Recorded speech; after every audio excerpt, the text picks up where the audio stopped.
David never thought his first day on a space station would end with him sharing a bed with an alien, but here he was, staring at the ceiling of his tiny quarters while Zara lay next to him, completely comfortable and completely naked. It all started when he got the assignment. Fresh out of the academy, David thought he'd be studying space rocks or maybe cataloging distant planets. Instead, they sent him to Station Alpha 7, humanity's first diplomatic outpost. His job was simple: help the aliens feel welcome and learn their ways. The Velinari had arrived 3 weeks ago. They looked almost human, which made everything more confusing. Zara had silver skin that seemed to shimmer in the station's lights, and her eyes were larger than human eyes, a deep purple color that reminded David of twilight. She moved like a dancer, every step graceful and purposeful.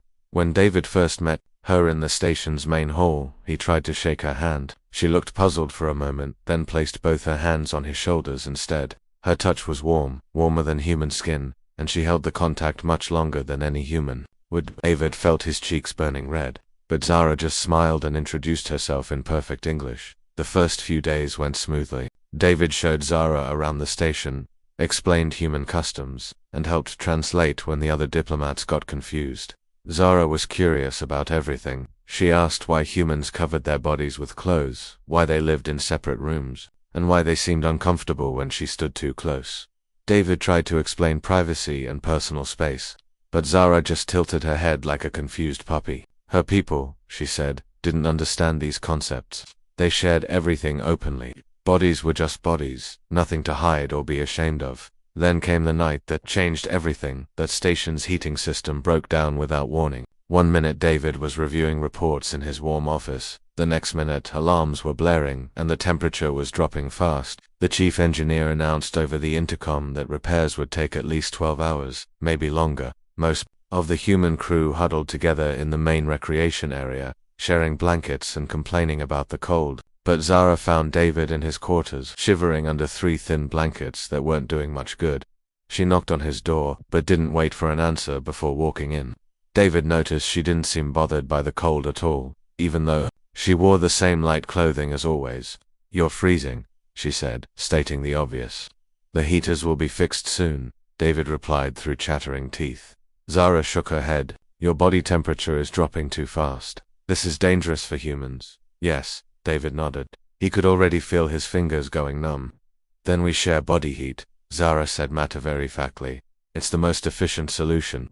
Before David could ask what she meant, Zara began removing her clothes. She moved without any embarrassment or hesitation, folding each piece neatly and setting it aside. David's jaw dropped. He'd seen attractive people before, but Zara was something else entirely. Her silver skin seemed to glow in the dim light, and her body was perfectly proportioned in a way that didn't look quite human but was undeniably beautiful. "What are you doing?" David managed to squeak out. "Sharing heat," Zara replied, as if it was the most natural thing in the world. "Skin-to-skin contact is most effective. Remove your clothes." David's brain short-circuited. "I can't do that." "Why not?" Zara asked, genuinely puzzled. "Are you injured? Is your skin damaged?" "No, it's just ... David struggled to find words. "Humans don't. We don't get naked with people we barely know."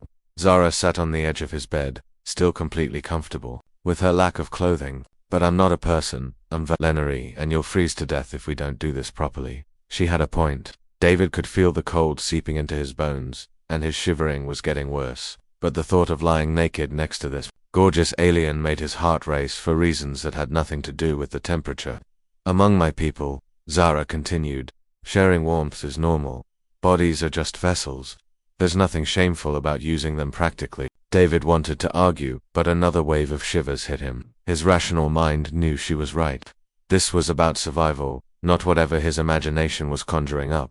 "Fine," he said, turning away from her. "But don't look." He could hear the confusion in Zara's voice. "Why would I not look? You have a typical human form." "Yes, I've studied your anatomy." Despite everything, David almost laughed. Here he was, worried about modesty, while talking to someone who'd probably seen hundreds of naked humans in textbooks. He quickly removed his clothes, keeping his back to her, then dove under the blankets. "Now what?" he asked, pulling the covers up to his chin. "Now we maintain optimal body contact," Zara said, sliding under the blankets beside him. The moment her skin touched his, David thought he might pass out.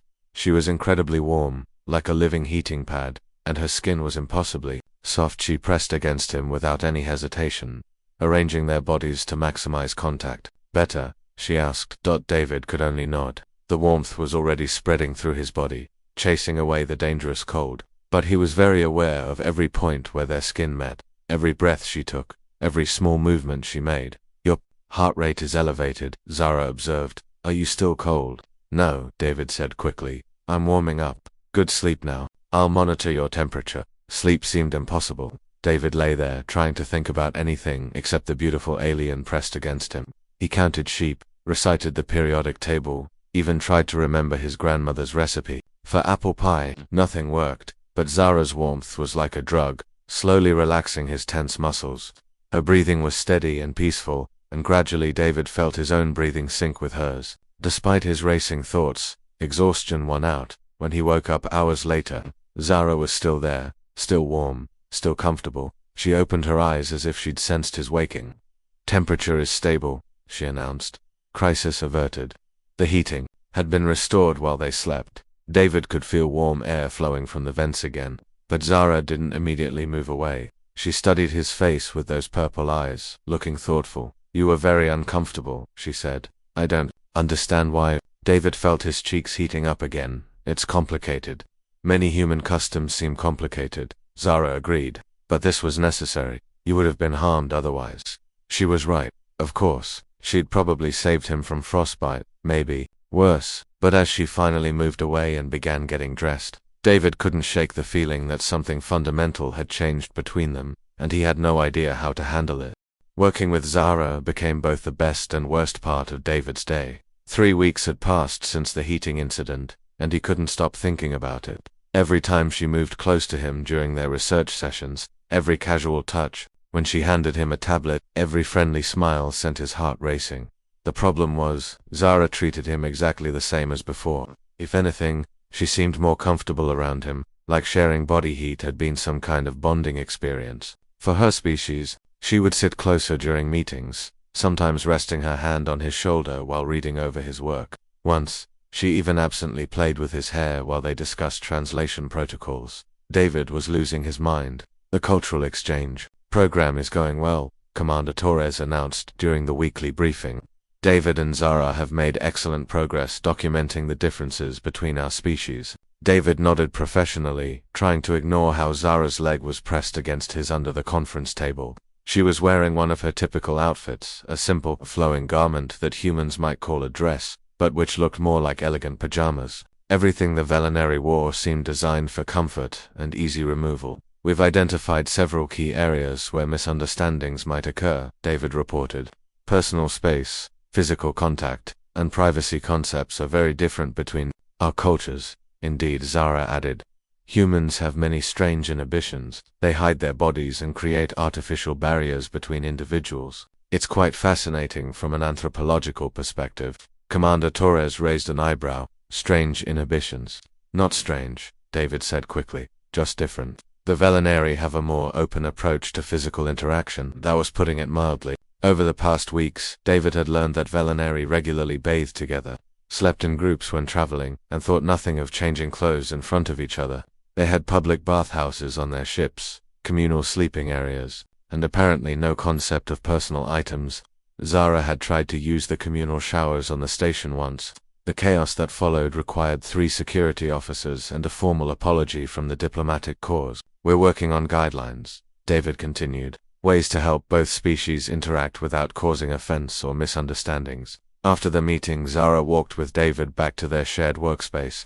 The station had given them a small lab, where they could conduct interviews and compile their cultural database. It was cramped, forcing them to work in close quarters.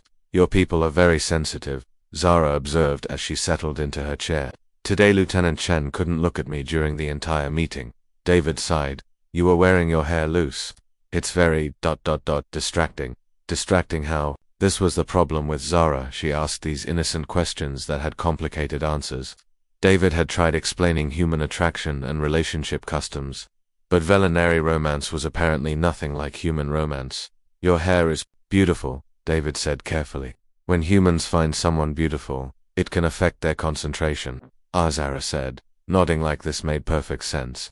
Like how your species responds to symmetry in certain proportional ratios. I've read about this. You find me aesthetically pleasing. Yes, David admitted, feeling heat rise in his cheeks. That's nice, Zara said with a smile. You're aesthetically pleasing too.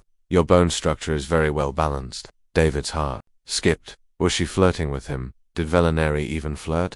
So, he said, trying to keep his voice steady, what does attraction mean for your people? Zara tilted her head thoughtfully. We don't experience attraction the way you do.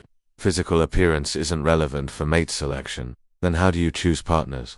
Mental resonance, Zara explained. We form connections through shared consciousness. When two Velinari find compatible thought patterns, they can link their minds directly. It's very intimate, more intimate than anything physical. David felt disappointed and fascinated at the same time. So you can read each other's thoughts. With a bonded partner, yes. We share emotions, memories, even dreams. It's like becoming two parts of the same being. That sounds incredible, David said, and meant it. It is, Zara agreed. But it only works between Velinari. Our brain structures are specifically evolved for this type of connection. Other species lack the necessary neural pathways. Something in her tone made David look at her more closely. Does that bother you? Zara was quiet for a moment, staring at her hands. Sometimes, being here, working with humans, I've started to understand what you call loneliness. My people don't experience it because we're never truly alone. We can always reach out and touch another mind, but here, you're cut off, David realized. Yes, it's like being deaf in a world of music. I can see that humans form connections, friendships, love bonds, family ties, but I can't access any of it the way I'm used to. David felt a sudden surge of sympathy. Is that why you're so comfortable with physical contact? Because you can't have the mental kind, perhaps, Zara said. Physical touch doesn't mean the same thing to us that it means to you. For humans, it's connected to emotion and bonding. For us, it's just practical communication. They worked in silence for a while, but David's mind was racing. All this time he'd been interpreting Zara's casual touches and comfort with nakedness as signs of possible romantic interest. But for her, sleeping naked together really had been just about staying warm. Her touches really were just practical communication. He felt foolish and disappointed, but also strangely relieved. At least now he understood. David, Zara said suddenly, may I ask you something personal? Sure. When we shared body heat that night, your physical responses indicated arousal. Was that because you found the situation romantically significant? David's face went bright red.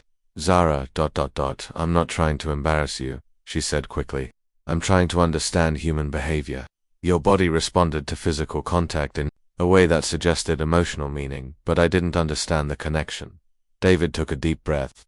There was no point in lying now. Yes, being that close to you, it was overwhelming.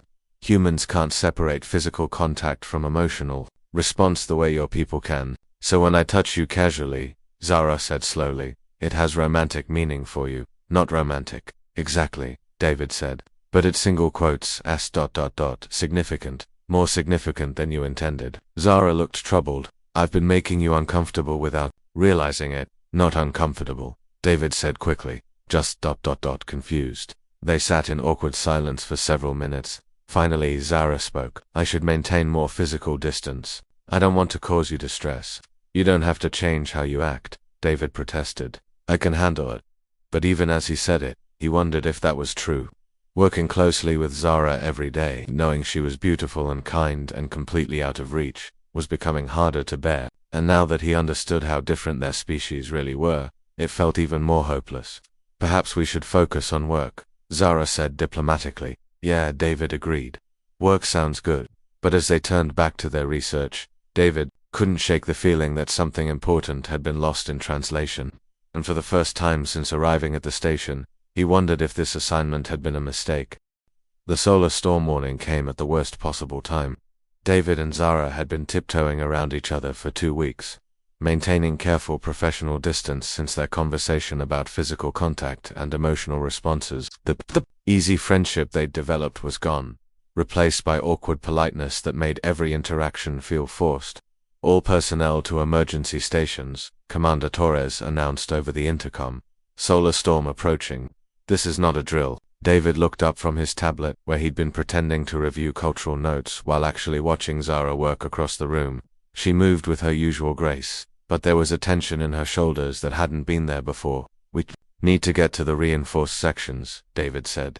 Zara nodded without looking at him. "The laboratory has proper shielding." They gathered their essential research and headed for the lab. The corridors were filled with crew members securing equipment and moving to safe areas. The storm would last at least 2 days, maybe 3. Everyone was preparing for a long wait. The lab felt smaller than usual once they'd sealed the emergency doors. David tried not to think about the last time he'd been trapped in a small space with Zara. He busied himself checking the environmental controls while she secured their research materials. "Radiation levels are rising," David reported. "We made it just in time," good Zara replied curtly. The awkward silence stretched between them. Outside, David could hear the storm beginning to affect the station's systems. Lights flickered occasionally, and there was a subtle vibration in the floor that suggested the engines were working harder to maintain position. "This could take a while," David said.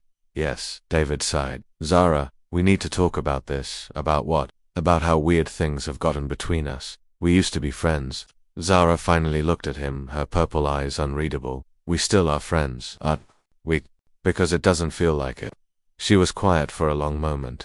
Then she sat down on one of the lab stools, her formal posture relaxing slightly. "I've been trying to be more sensitive to human customs," she said. "You told me that my behavior was causing you emotional confusion."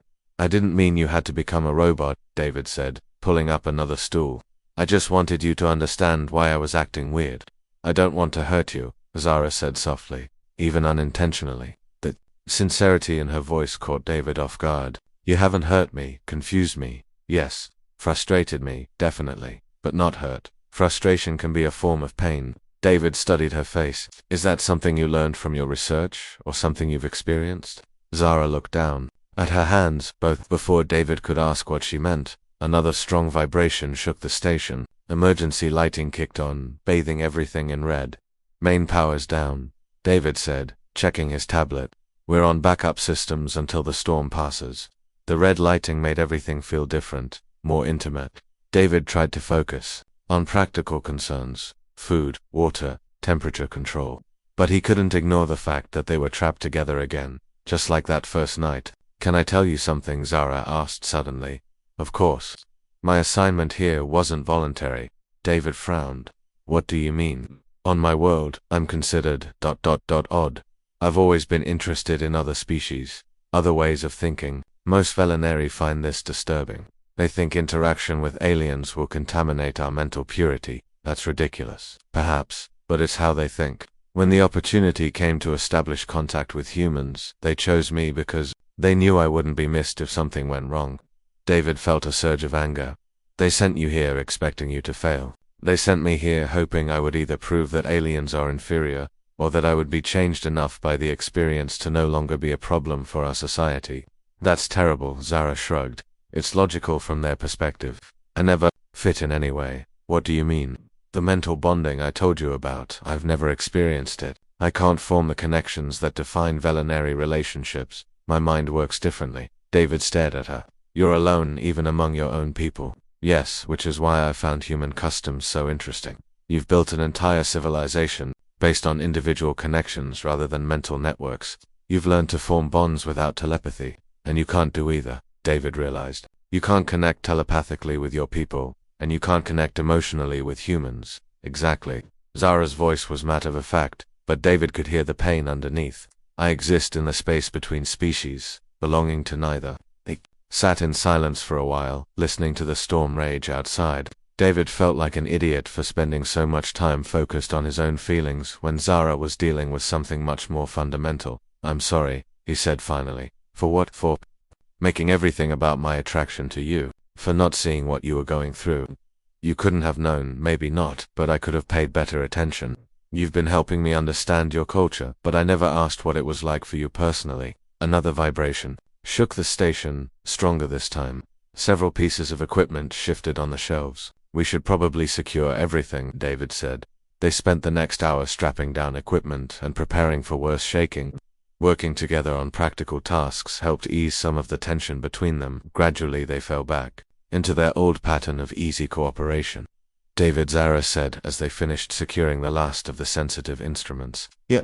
When I said physical contact doesn't have emotional meaning for my people, I wasn't entirely accurate. David paused in his work. What do you mean? It doesn't have the same meaning. But, since I've been here, working with humans, I've started to understand that there are different types of significance. When you helped me understand human concepts of friendship and companionship, it changed how I interpret physical interaction. Changed how, when we shared body heat that night, it wasn't emotionally meaningful for me at first. But afterward, when I saw how it affected you, I began to understand that the experience had created a connection between us. Not telepathic, not romantic, but something new. David felt his heart skip. Something new, a form of intimacy that exists between the limitations of our species. You can't bond with my mind, and I can't love in the human way. But we can create something that belongs to both of us. Another massive vibration rocked the station. This time, the lights went out completely, leaving them in darkness except for the glow of emergency exit signs. That's not good, David muttered, fumbling for his flashlight. The structural integrity is still sound, Zara said calmly, but we may be here longer than expected. David found his light and switched it on. The narrow beam created a small circle of visibility in the darkness. Zara was sitting on the floor now, her back against the wall. Are you okay? David asked. The darkness is uncomfortable. Velinari have excellent night vision. This level of darkness suggests something is very wrong. David sat down beside her, close enough that their shoulders touched. It's just the storm. The power will come back. I know logically, but my instincts are telling me to seek shelter and companionship. Companionship. When Velinari are frightened or stressed, we instinctively move closer together. Physical proximity helps regulate our emotional state, even without mental bonding. David understood, like how humans hug when they're sad. Yes, similar function, different trigger. They sat together in the small pool of light, listening to the storm. David could feel Zara's warmth beside him, just like that first night. But this time, he understood it differently. It wasn't about romance or attraction. It was about two people from different worlds finding comfort in each other's presence. Can I ask you something? David said. Of course. Do you think we'll ever figure out how to make this work? Humans and Velinari, working together, being friends, understanding each other, building something that works for both species. Zara was quiet for a moment. I think we already have. David looked at her in the dim light. Really, we're here, aren't we?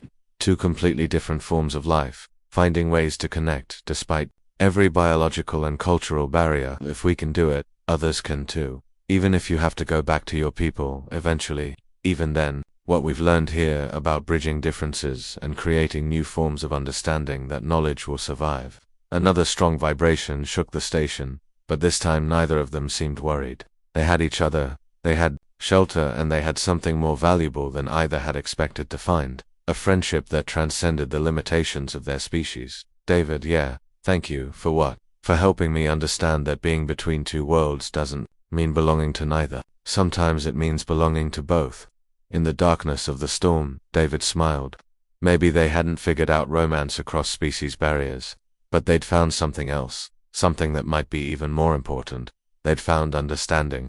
The message arrived on a Tuesday morning, 3 months after the solar storm. David was reviewing the final draft of their cultural exchange manual when Zara's tablet chimed with an incoming transmission from the Velinari homeworld. He watched her face change as she read, her usual composed expression shifting to something that looked almost like panic. What is it? David asked. My replacement is coming, Zara said quietly. They're recalling me. David felt like someone had punched him in the stomach. When transport arrives in 6 days. 6 days. After 6 months of working together, building something unique and valuable, they had less than a week left. But the project isn't finished, David protested. We're still documenting interaction protocols, and the translation matrix needs work. And I know. Zara set down her tablet and looked at him with those purple eyes that had become so familiar. They don't care about the project. What do you mean? The council reviewed my reports. They've decided that humans are too primitive to warrant continued study. They're ending the cultural exchange program. David stared at her.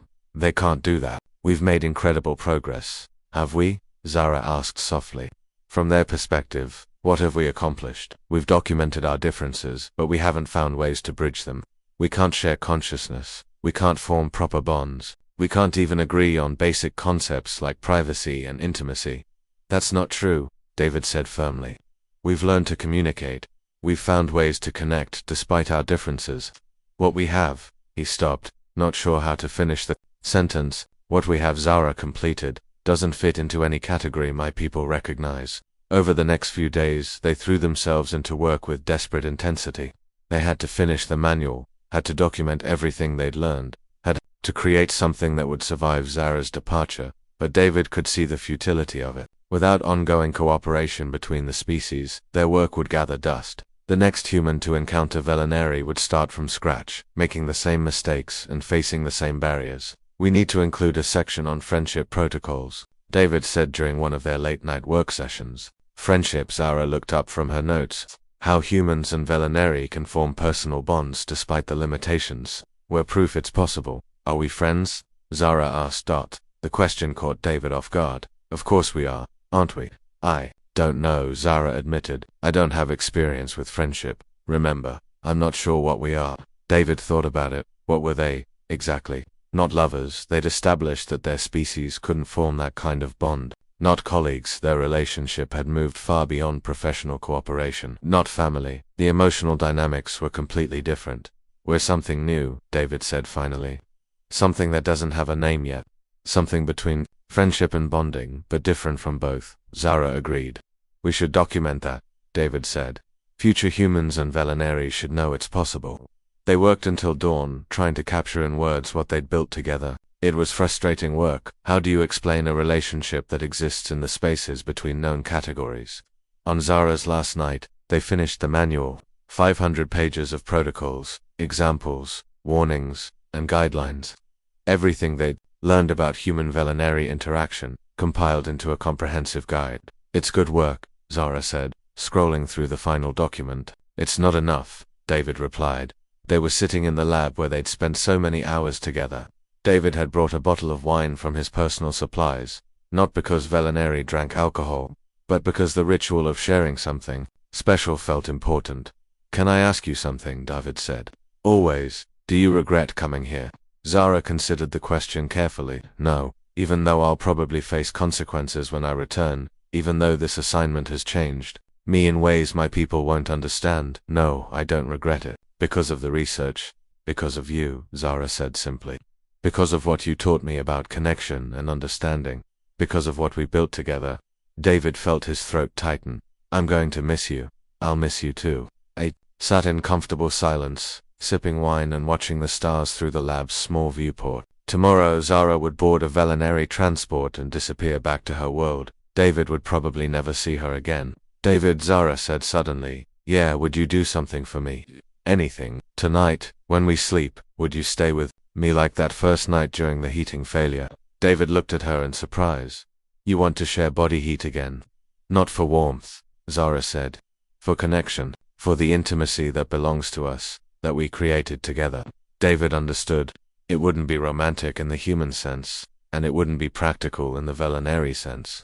It would be something entirely new, a form of closeness that honored both their natures while transcending the limitations of either. Yes, David said. I'd like that.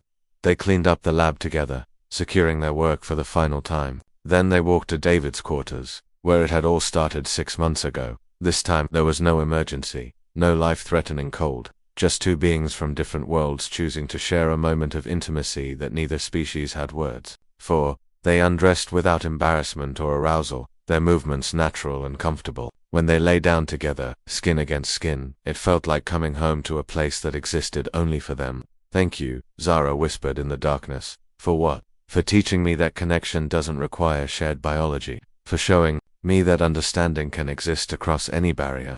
For proving that two completely different forms of life can create something beautiful together. David held her closer, memorizing the feel of her warmth, the sound of her breathing, the way she fit against him like they'd been designed to be together. Thank you, he whispered back, for changing everything I thought I knew about what it means to care about someone. They slept peacefully, wrapped in each other's warmth and the knowledge that what they'd built together would survive. Even if they couldn't. In the morning Zara would leave. But what they'd discovered about connection, about understanding, about the spaces between species where new forms of love could grow that would remain, and maybe someday others would find it too. 1 year, 3 months, and 17 days after Zara left Station Alpha Spen, David received the distress call that changed everything. He was aboard the research vessel Horizon, 3 sectors away from human space. When the emergency beacon started broadcasting, the signal was weak and distorted, but the frequency was unmistakably Velinari. Captain, David called from his workstation. We're receiving a distress signal. Captain Rodriguez looked up from her coffee location 2 light hours from our current position. The ship appears to be damaged and drifting. Any life signs? David ran the signal through his analysis equipment. After months of working with Velinari technology, he'd become the fleet's unofficial expert on their communications systems. Confirmed life signs, he reported. At least 3 individuals, possibly more. Set course for intercept, the captain ordered. David, you're on the rescue team. 4 hours later, David found himself in a shuttle approaching the damaged Velinari vessel. It was smaller than the diplomatic ships he'd seen before, probably a research craft or scout ship. The hull showed signs of meteor impact and radiation damage. We're getting a response to our hails, reported Lieutenant Kim from the pilot's seat. They're requesting permission to board our ship. Granted, Captain Rodriguez responded over the com. David, you'll handle first contact protocols. David's heart was pounding as they docked with the Velinari ship. He'd dreamed about encountering Zara's people again, but he'd never expected it to happen like this. The airlock cycled open, and 3 figures emerged. David recognized the flowing garments and graceful movements immediately, but his breath caught when he saw the third person step into the light. Zara, he whispered. She looked up at the sound of his voice, and her purple eyes went wide with surprise. David, but how? What are the odds? David laughed, feeling giddy with relief and joy. Are you hurt? Is everyone okay? We're unharmed? Zara replied, but her voice sounded different, more confident, more assured than he remembered. But our ship is beyond repair. As they helped the Velinari crew aboard the Horizon, David tried to process what was happening. Zara was here, in front of him, after more than a year of thinking he'd never see her again. But something was different about her, something he couldn't quite identify. We should debrief in conference room 2, Captain Rodriguez announced. David, since you have experience with Velinari customs, you'll lead the session. An hour later, David sat across from Zara in the conference room, trying to focus on the official rescue protocols while his mind raced with personal questions. She'd introduced her companions as Dr. Kethma and Dr. Yelana, both researchers like herself. What were you studying? David asked. Your ship was pretty far from Velinari space. We were investigating reports of a new phenomenon, Zara explained. Velinari individuals who have developed unusual neural patterns after exposure to alien thought processes. David felt a chill. What kind of neural patterns? The ability to form emotional connections without telepathic bonding, Dr. Cat answered. It appears that extended contact with